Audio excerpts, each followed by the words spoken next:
Hi, I'm Camila Sanches, and today I'm here with Jenny Kennedy, and she's just about to share an amazing story about her journey, her healing journey.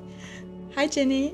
Hi, Camilla. How are you? I'm fine, thank you. Amazing. So, yeah, would you mind to share with us what we were just talking about? And I was, wow, we need to share this story. Well, in 2012, I was diagnosed with incurable ovarian cancer and given a few months to live. They didn't actually tell me how long, but they just said it would be months. And of course, that put me into a huge place of fear. But I'm an intuitive healer, and I had been doing that work for 10 years before I got my diagnosis. Okay. So, of course, I thought, how come I got this when I thought I'd been doing so much work on myself? But the good thing was that I had a lot of skills and knowledge. But being an intuitive healer, it was so much easier for me to work with others and help them uncover what was going on for them, rather than actually being honest with myself and looking at what was going on for me. So I got this diagnosis, and it was just put me into that fear, as I said. And I woke up about 10 days following the diagnosis. It was that time just before sleep, when you're sleep and waking. And it was just like a voice in my head said to me, "You are healed." And I was kind of, this is really weird. Oh, wow. And my body just completely let go and relaxed, because it matched that belief that came in for me. Okay. And it wasn't until I was doing research later on that I realised often when we face a life or death situation, our intuitive brain or knowing can override our logical thinking brain. And because I have a very highly developed intuition, that's what I believe happened. It overrode that fear when I was in that state just between sleep and wake.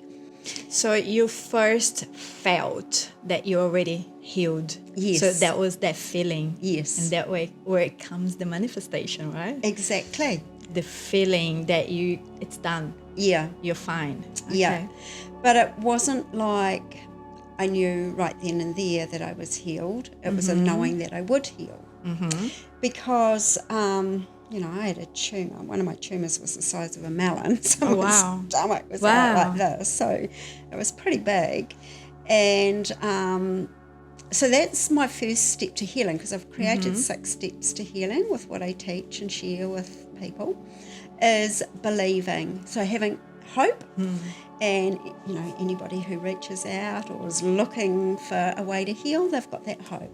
Yeah. So just turn that hope into belief. That's the biggest, hope is bigger than fear. Yes.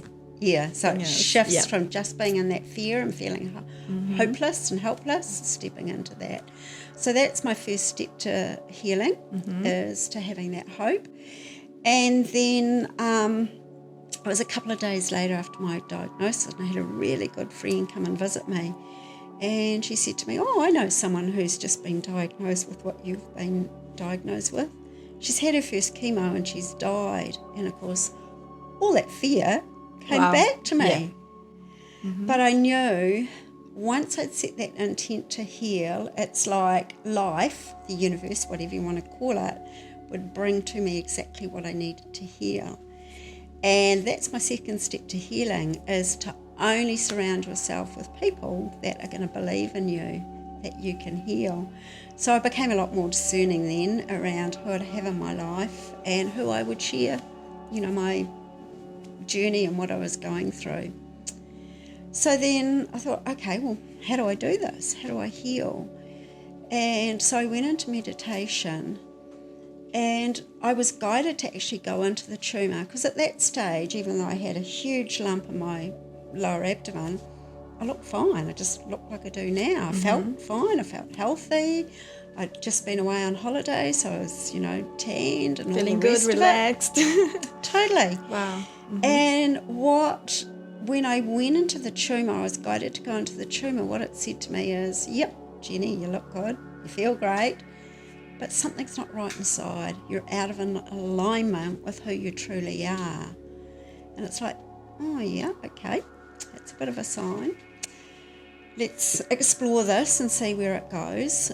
And so then I called up a friend who'd done a lot of the training that I'd done, and I asked her to sit with me and let's just get to the root cause of what's created this dis-ease within my body. And so we did another meditation, because we'd set that intent to be led to the root cause. And I was actually taken back to a memory. It was really profound, because the emotion I experienced when I uncovered this memory, but it had brought up like two beliefs: that I wasn't good enough and I must have done something wrong.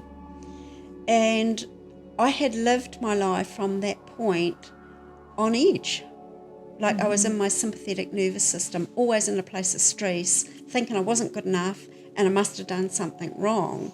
And so I was always looking out for what could go wrong. That's very common in our society. Yeah. To feel like this. Yeah. So that's been a retraining for me to know that I'm innocent. And because I'd suffered, abuse as a child, physical, emotional, sexual abuse. And so that's why those two defining That was beliefs. the cause. Yeah. I'd walk in the supermarket and someone would bump their trolley into me and I'd feel guilty. Yeah. And so the science behind that is that because I was always on edge, even though I wasn't conscious of it, looking for what could go wrong and it might be my fault, my sympathetic nervous system was always activated. So my body was never ever in that place of with the parasympathetic nervous system activated in rest and repair. So I was a walking disaster, really. Yeah. So you were building up the emotion and created this disease, right? Yes. Yeah. Can you? So you said before about that you were doing a meditation. And on this meditation, you felt what was the root cause of that? Because I set that intent. Yes. Okay. So I That's set that a intent. good point, because some people might be asking themselves how I can know what the root cause of this, what's happening in my body is. So the intention is the key. It is. Yeah. It's the key to life, really, setting that intention. And because, between my friend and myself, we had the skills too to sort of trust and allow it as we were in that meditative state. But even anyone watching it, is facing something, setting that intent, and as I say, in your life, the universe will bring it to you. Exactly. I think, for myself, I think the intention is the key. Yes, I want to heal. Yes, I want to evolve. I want to be a better person. I want to manifest my dream. And then I feel that the answer comes to you. We become a magnetic beings, and we start attracting that. If we can stay open and be okay with not knowing right now. Yeah. Yeah. And that's tricky. Yeah, because a human being wants to know how it's going to happen. Yeah, the control. And I say, my healing, it's like, I don't know if you know the Hansel and Gretel, the children's story, how they dropped breadcrumbs because they were lost in the woods, and there was a gingerbread house, and that's what I say. Life is, you've just got to go from one breadcrumb to the next breadcrumb, knowing that your intent is going to be manifested. Beautiful. Yeah, so just to stay open to that. So that's my fourth step to healing, to be led to the root cause. And then the next one is just to unleash your plan, create it, how you're going to do this. And for me, I was eating healthily anyway, so that I knew that wasn't part of what would heal me. I knew it was addressing the stress.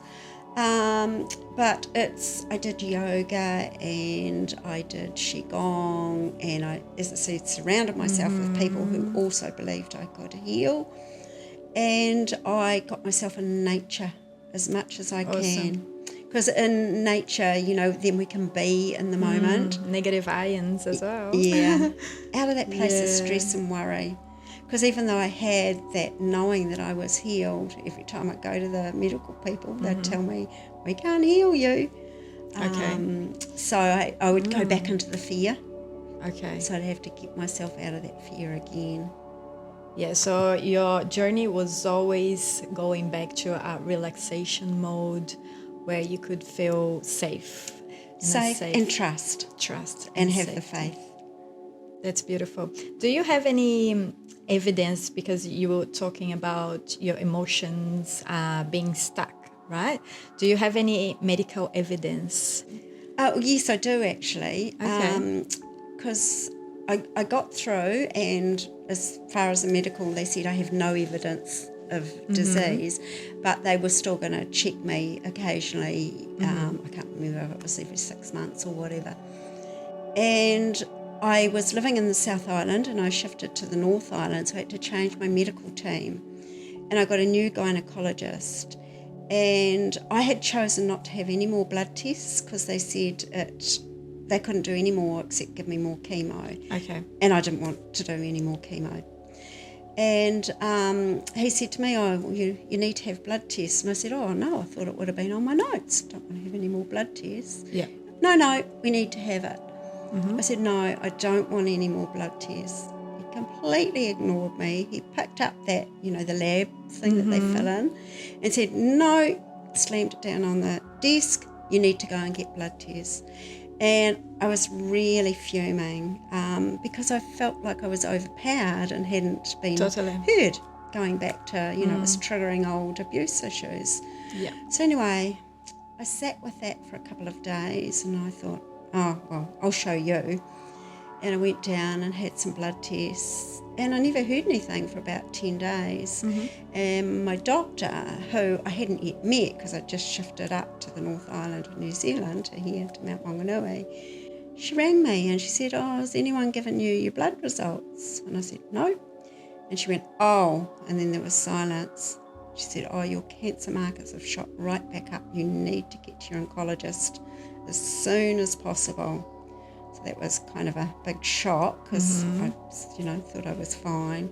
So away I went to my oncologist and he said, we've got to start chemo straight away. I said, no, I'm not doing that. I said, give me 3 months and I'll come back and I'll have more blood tests.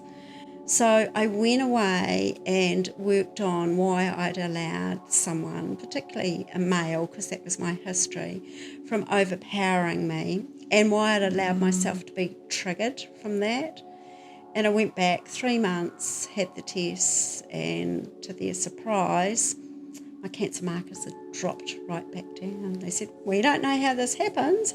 That's what they say. Yeah, that's what we they don't know how. Yeah, but I knew that it was part of the plan because now I actually have medical evidence of what suppressing emotions, how detrimental it is to our health. And I'd also read the book of Dr. Candy Spurt. She's a cellular biologist. And what she discovered is every time we suppress emotion, we physically store that in our cells. So it's like we have our cell receptors, we suppress that emotion. So when I got triggered by that doctor, the cell receptors close around it. And then over time, there is a propensity for dis-ease to develop in that cell. So when we do the releasing of the suppressed emotions, what actually happens in her studies, the cell receptors open up, the emotion is released, and the cells then regenerate without that memory and the beliefs, and that's where the healing happens. Because in her study, she said, well, every 9 months we get a whole new liver.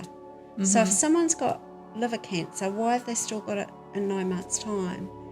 And that's what she realised, that when you release these suppressed emotions, the cells regenerate healthily.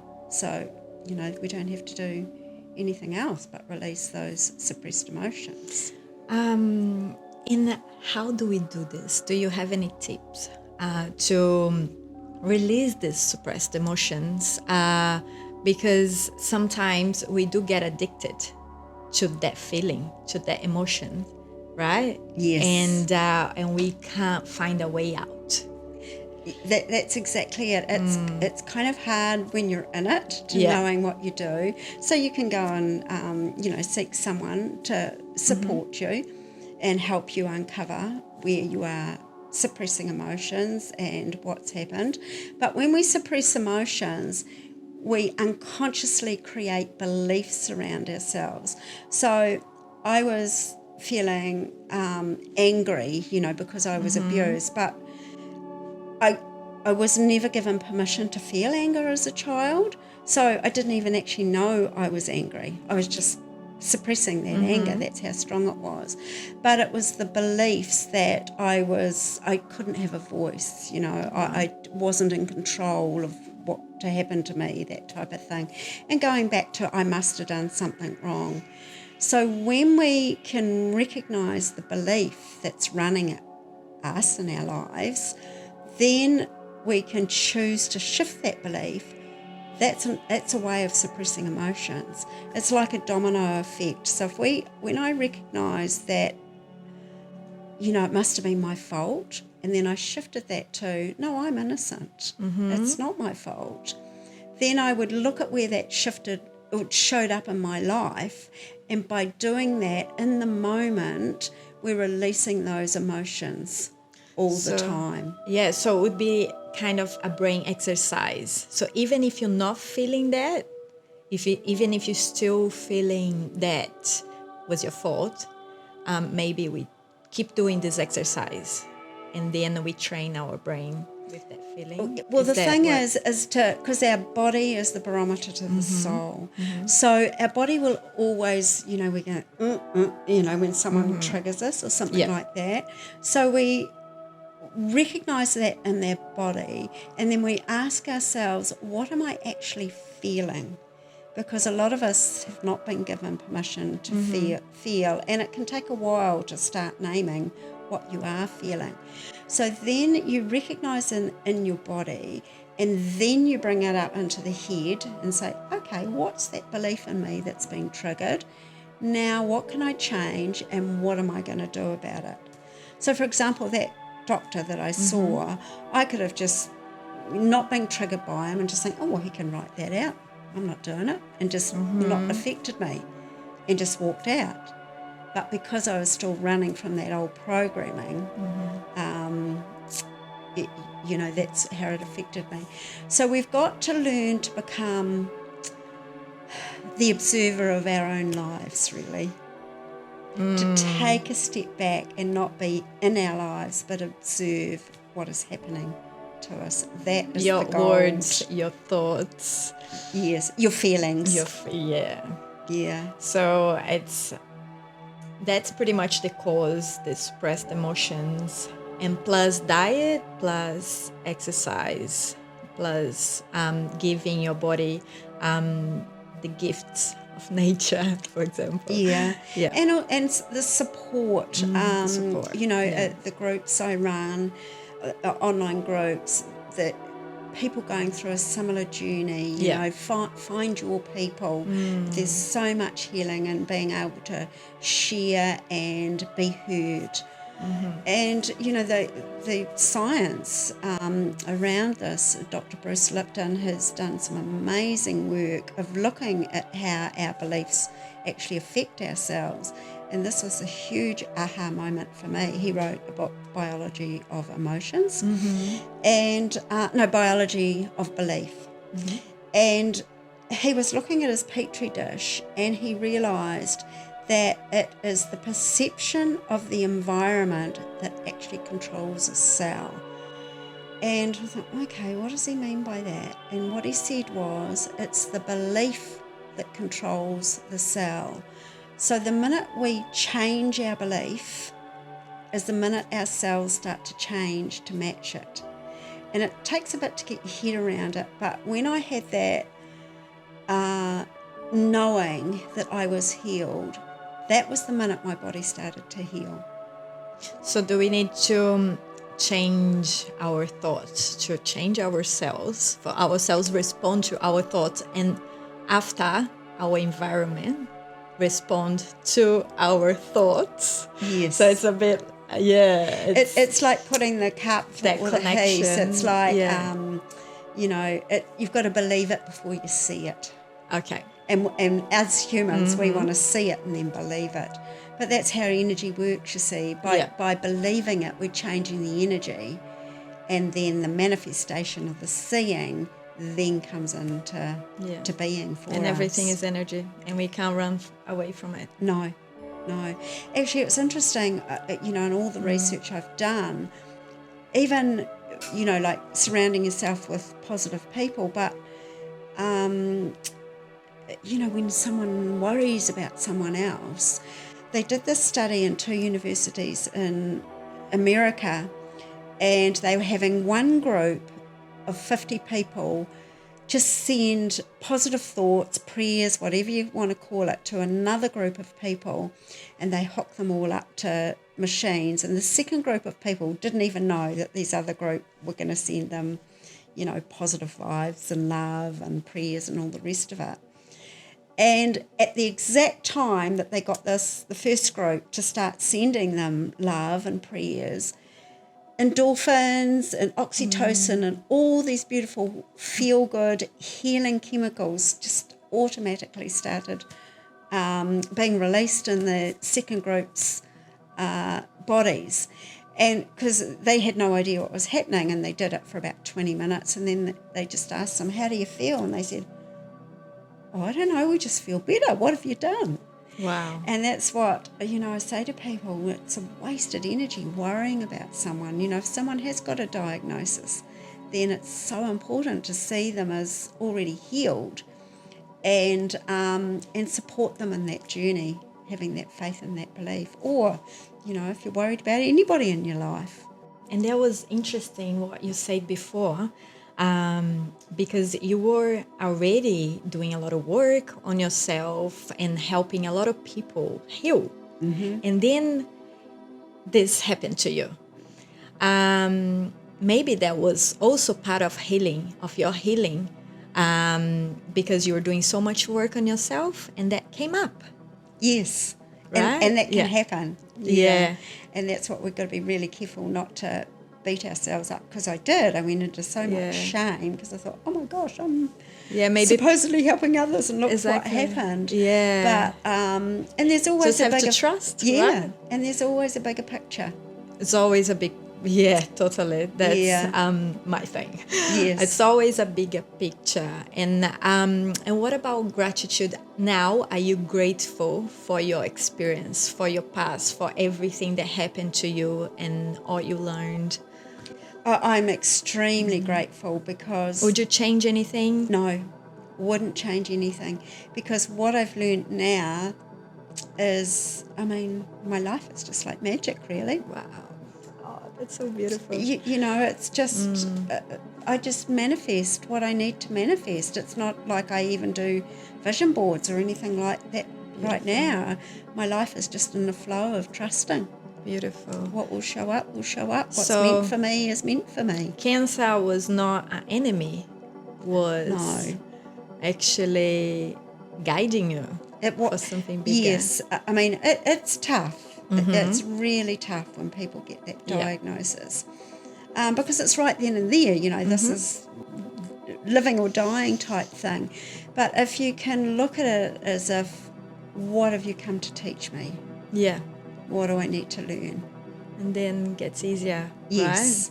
Right? Yeah, it does. And because I have clients and these groups that I run, and some will heal quicker than the others, and they go, why aren't I healing, and why is she healing, or something? And I just said, because there's more that you need to learn. You don't know what your journey is once you're through this. Mm-hmm. You might be of service to humanity in a different way from what you need to learn. And when they do then get through it, they go, now I see why I didn't heal so quickly as someone else. Mm-hmm. And they can see the value and the gift in that. And what are you doing now? So you still doing your healing? Are you teaching people about it? Who you became after? Well, I mean, I'll be doing my healing Yeah. to my last breath in this lifetime, because I don't think we ever get there.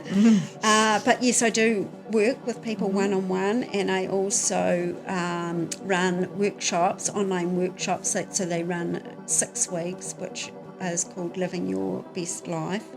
So I co-host those with a dear friend, Justine Laidlaw.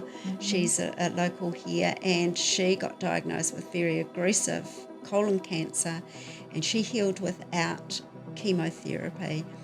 So between the two of us, we bring through our different skills and run these workshops, which is really awesome. Actually, we've got a free one coming up on Friday the 24th of June. If anybody, it's a 2-hour workshop, just Amazing. sharing our stories and what people can do to start their healing if they've had any diagnosis.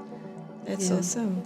But the thing is, what I really want to stress is there is a difference between healing and curing.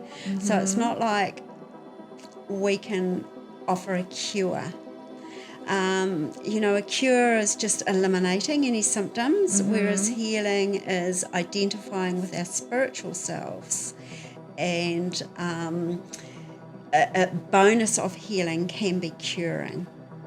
Yeah. And, I've had clients who haven't lived, they've passed over, and their partners have contacted me afterwards and said, thank you so much, because my partner just reached so much peace with what had gone on in their life and could pass over or transition so much more peacefully. Wow. And would you like to say something to someone that just got diagnosed with cancer, or anything with maybe anxiety, maybe depression? Do you have any tips to start the healing process? Just at that beginning stage, because you're in fear and anxiety, panic attacks. That's all part of my history, because of course I was always living on edge. Is to give yourself space, and then just ask. Not anyone particularly, just ask. Through prayer or intent, bring me the answers. And then trust for those answers to come. And then you might just get speaking to somebody. I know, like my mother, when I got diagnosed, it was so hard for her. And she was in that place of fear, and she just went to an outing, and she's sitting next to somebody, and she told them, and that person just said to him, I got diagnosed with that 50 years ago and I'm okay. So there, from my mother just setting that intent, how am I going to deal with this? My mother said, I'll never forget that, because that brought her so much peace. So just have that, just a pause and set that intent for the answers to come to you. Yeah.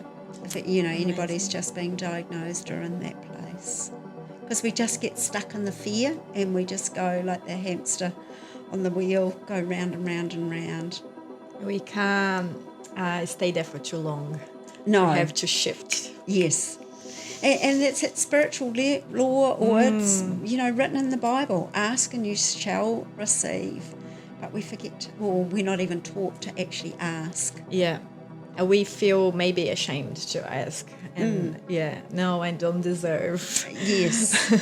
That feeling. Yeah. I know many people that feel like this. It's very interesting. It's very interesting that we can start connecting with ourselves. And gratitude. I think gratitude for everything. Yes. For still be alive. Yes. I think it's part of the healing. It's a huge part of life, of living. Giving gratitude for all that you do have, even if you're the worst place. Actually, I have on my website, I have a daily plan that people can just, sign up to my newsletter, and they get it automatically. It's to help them in those first stages. And I just say, when you wake up in the morning, just feel those sheets and, Give gratitude for that you've got a roof over your head, and it sets up your day completely differently, shifts your vibration as you're talking about, and then you attract more of that into your life. Yeah, but I think the distractions, the busy life that we have is taking away that time even to feel that gratitude in the morning, for example. Because, normally we wake up, go on the phone and start going with the, so much information's there. Yes. And we totally forget about a little morning ritual, for example, right? And I think it's a discipline work as well. We have to be, because a lot of us are addicted to our phones. So it's a distractions at work, and anything that feels like that it's not aligned to our inner self. I believe. And the the energy of the universe at the moment, we're switching from having to do things, even with our marketing or anything like that. If we're doing it from a place of fear, then we're not going to attract. So we're switching over to a different energy of being. And as we do that in a work, yes, we still do the marketing, but we're doing it from a different place. We wake up in the morning, so rather than coming, I've got so much to do from that place of fear, yes, I'll achieve everything I need to achieve today. So this is where we're manifesting much more quickly in our lives now. And so it's even more important to be really vigilant about how you go about your daily life. Giving and serving. Yes. Yeah, serving. That's something that I carry in my life.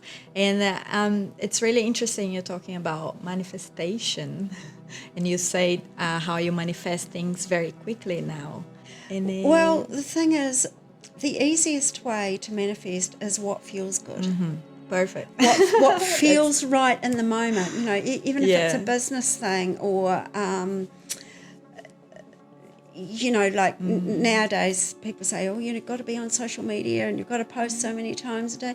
That's all fear-based. Yeah. It's just to do what feels right for you in your business. And it's like each step then, because you've got to put yourself outside your comfort zone, but it's when you do that in a work and you step into that place of believing, then you will, as I say, you will attract that. So it's just to look at what would be the next step in your healing or in your life that will just push you a little bit more out of your comfort zone, and to not buy into anything as being a failure. Because if it doesn't work, you don't get the results you want, just fabulous, now I know that's not the path, then universe, bring me the right path that I need to take. Yeah, and they can also bring the disalignment in our hormones, and we can get sick. Yes. And bring back to the amazing. And what I would really suggest for people is to come back to your own inner power, especially with healing. A lot of my clients say, it's so stressful because I've got to do this diet and I'm not enjoying life or anything because the food's horrible and it's always vegetables and all the rest of it.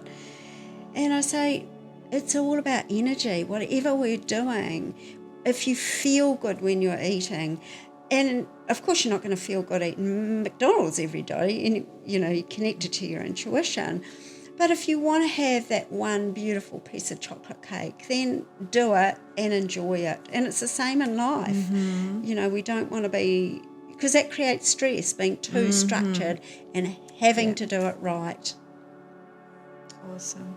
That was lovely to have this conversation with you and be able to share with everyone that is interested about healing themselves naturally, and also learning about manifestation, about the power of our mind, that I believe we are powerful beings, but we were programmed for so long to not believing in ourselves anymore.